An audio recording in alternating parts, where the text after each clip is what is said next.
తెలివిగల చేప. ఒక అడవిలో ఒక పెద్ద చెరువు ఉంది. దానిలో చాలా చేపలు ఎంతో కాలంగా నివాసం ఉంటున్నాయి. ఆ చెరువు అడవి లోపల ఎక్కడో ఉండడం వల్ల చేపలకు శత్రువులు లేకుండా హాయిగా ఉండేవి. ఒకరోజు ఆ అడవి మీదగా ఎగురుతున్న కొంగకి ఆ చెరువు కనిపించింది.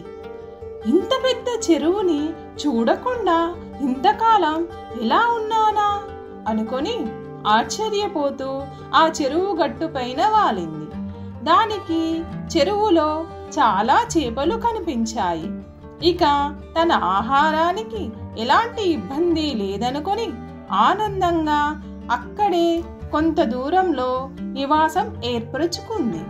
ప్రతిరోజు 3 పూట్ల హాయిగా చేపలను తింటూ కాలం గడపసాగింది.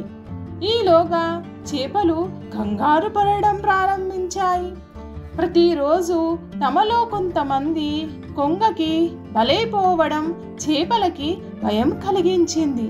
ఇలా అయితే కొన్ని రోజులకి తామెవ్వరము మిగలమని తెలుసుకొని ఒక రాత్రి చేపలన్నీ కలిసి కొంగ బారి నుండి రక్షించుకునే ఉపాయం ఆలోచించసాగినాయి. ఒక చేప పిల్ల నాకొక ఉపాయం తట్టింది, కానీ దానికి మీ అందరి సహకారం కావాలి అని చెప్పింది. ఏమిటది అని మిగతా చేపలు అడిగాయి. చేప పిల్ల తన ఉపాయాన్ని వాటికి చెప్పింది. ఆ మరుసటి రోజు ఉదయాన్నే చేపల్ని తినడానికి కొంగ చెరువు వద్దకు వచ్చింది. కానీ చెరువులో చేపలన్నీ తేలుతూ కనిపించడం చూసి ఆశ్చర్యపోయింది.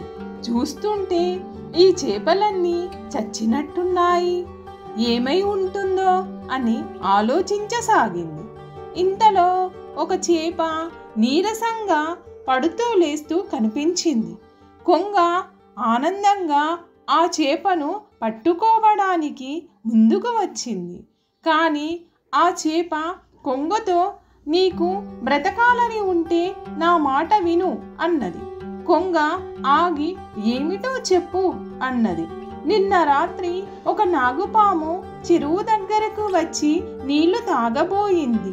ఈలోగా ఒక పెద్ద చేప దానిని కొరికింది. దాంతో కోపం వచ్చిన పాము చెరువులో విషాన్ని కక్కి వెళ్ళిపోయింది.